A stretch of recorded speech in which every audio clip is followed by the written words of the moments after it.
O dia que eu fiz um churrasco na minha casa e eu convidei um casal de amigos. E no meio do churrasco, o amigo, ele sacou uma... E ele... O meu marido e a mulher dele. O meu marido e esse amigo, eles eram amigos, assim, de infância. E logo que eu conheci o meu marido, o amigo dele também conheceu uma pessoa. E depois de um ano que eu me casei com o meu marido, esse amigo dele também se casou. E acabou que todos nós viramos muito amigos. Tanto que a família do meu marido sempre considerou demais esse amigo dele, a mulher dele. Então, em todas as festas de família que a gente sempre se reunia, esse casal também estava. E assim, eu, meu marido e esse casal de amigos, nós fizemos tantas coisas juntos, nós viajamos para vários lugares, nós não tivemos filhos, então a gente sempre inventava um lugar para ir, para passear. Ou seja, a gente sempre estava junto. E o que mais me assusta nessa história é que eu nunca tenha percebido nada de errado entre os dois. O meu marido, ele nunca tinha me dado motivos para traição. E sobre ela, ela era minha amiga. Eu compartilhava várias e várias coisas com ela. E ela nunca deu parecer nada, nada. Enfim, eu e meu marido, nós sempre tivemos vontade de colocar piscina na nossa casa.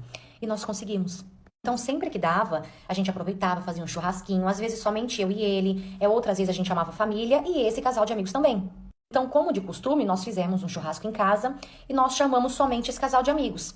E detalhe, eu fiz esse churrasco justamente porque dias antes, essa minha amiga, ela estava conversando comigo, desabafando, e ela começou a chorar, contando que estava enfrentando alguns problemas com o marido, porque o marido estava muito estranho. Ela falou que do nada ele se tornou agressivo, coisa que ele nunca foi. E ela até disse que ela se arriscaria a dizer que ela estava desconfiada que ele estava envolvido com...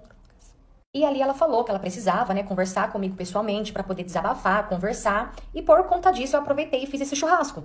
Porque na maioria desses churrascos, sempre no finalzinho, os dois iam jogar videogame e ficava eu e ela conversando. Então eu pensei que seria uma oportunidade boa. Ok, eles chegaram em casa no dia do churrasco.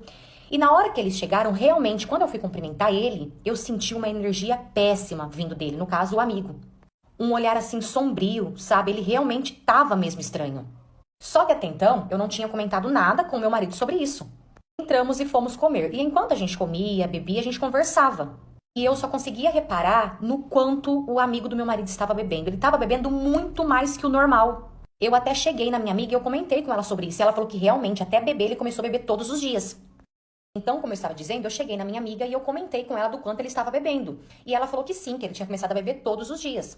Perguntei pra ela se tinha acontecido, alguma coisa pra ele poder ficar estranho, porque a gente tinha que observar. E ela respondeu que não tinha acontecido nada, que foi do nada.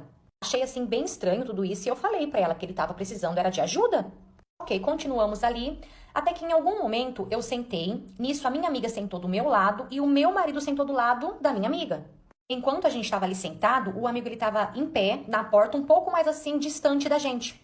Quando do nada, ele vem na nossa direção, ele saca e ele contra o meu marido e a mulher dele.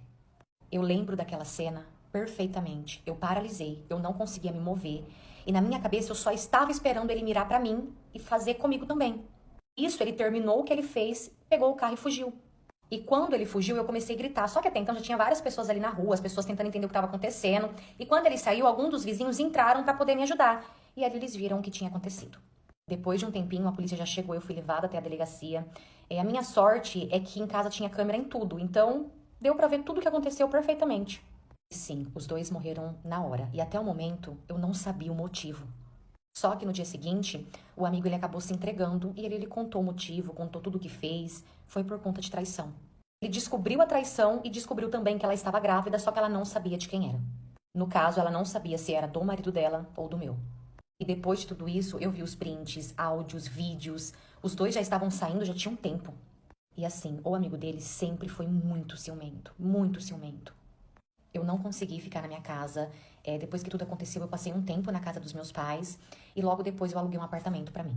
E eu tô até hoje tentando vender a minha casa. Claro que já não tá fácil vender no normal. Com a tragédia, com tudo que aconteceu, com a história que tem, tá mais difícil ainda. Mas eu não perdi as esperanças, tenho fé que eu vou conseguir. Porque lá eu não chego nem perto. E é tudo assim tão triste, porque além de tudo isso, aquela casa era um sonho realizado. Era um sonho que eu conseguir deixar do jeitinho que eu sempre quis. Mas infelizmente a maldita traição acabou com tudo. E o que mais me dá raiva é que eu realmente não esperava. Como eu falei, eu nunca vi motivo nos dois. Como que eu fui cega? E aí eu fico me perguntando, será que se eu tivesse descoberto isso antes dele, o fim seria outro? Meu filho veio me contar rindo que ele tava traindo a esposa dele. Mas eu acho que ele sinceramente esqueceu a mãe que ele tem. E principalmente o que o pai dele fez com a mãe que ele tem. Meu filho saiu de casa muito novo. Ele casou com 17 anos. E eu falei pra ele, falei, filho, namora. Vocês estão muito jovens pra poder casar e vocês vão enjoar um da cara do outro porque foi o que aconteceu com seu pai, né? O que o seu pai fez comigo. Eu sempre falei pra ele isso. Falei pra ela também. Era uma menina muito boazinha, uma menina que eu conhecia.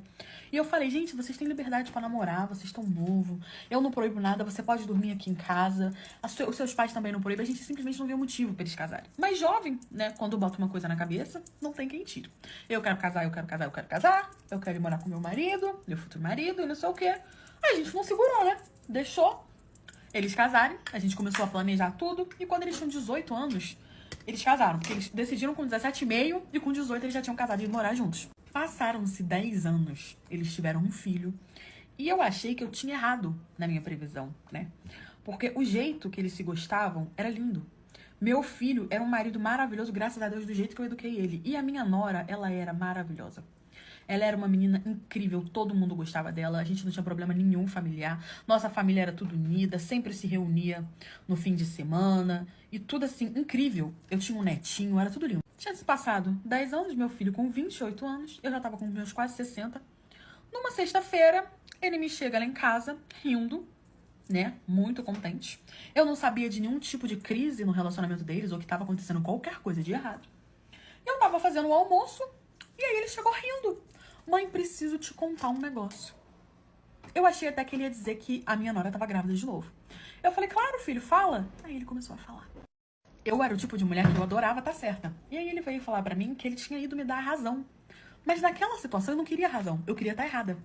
Eu preferia continuar a estar errada. Ele falou, lembra que você falou pra eu não casar cedo, porque eu ia acabar enjoando da cara da minha esposa e ela da minha cara? Então, aconteceu. E eu falei, filho, eu achei que ele tava falando só que, né, que o casamento tava em crise, porque é normal, após um tempo, o casamento entrar em crise. E eu comecei a dar o meu conselho antes de deixar ele terminar. Eu falei, filho, isso é normal, um casamento longo, né? Vocês têm um filho, o casamento já tem muito tempo, você tem que começar a ser uma pessoa madura, você tem que começar a ser uma pessoa que tá lutando pelo seu amor, é nesse momento que você mostra que você ama. Comecei a dar os mesmos conselhos que a minha mãe me deu quando eu achei que o meu problema com o meu casamento com o pai dele era esse. Mas não era. E o caso dele também não era. Ele começou a rir e falou, mãe, eu sei que tá errado, mas você é minha mãe e você vai ter que ficar do meu lado. Eu já sei como eu vou resolver isso, tanto que eu já resolvi. O que eu tô sentindo falta, mas é de coisa nova, é de emoção. Eu quero emoção pra minha vida. Eu não quero largar a minha esposa porque eu amo ela, amo meu filho, amo a nossa família. Mas eu sou homem e eu preciso de emoção. Então eu comecei a ficar com uma menina do meu trabalho. Ele falou isso com tanta naturalidade que na hora minhas panelas caiu tudo no chão, que eu fiquei olhando pra cara dele assim, sem acreditar que eu tava escutando a mesma coisa que o pai dele falou. Só que o pai dele não falou pra mãe dele, o pai dele falou pra mim. E eu sofri muito com a minha separação. Eu olhei pra cara dele e falei, eu não acredito que você tá falando isso. E quando eu comecei a falar um monte de coisa com ele, o semblante dele meio que fechou. Ele, mãe, como assim? Você é minha mãe, você tem que ficar do meu lado, errado ou certo, eu sou seu filho.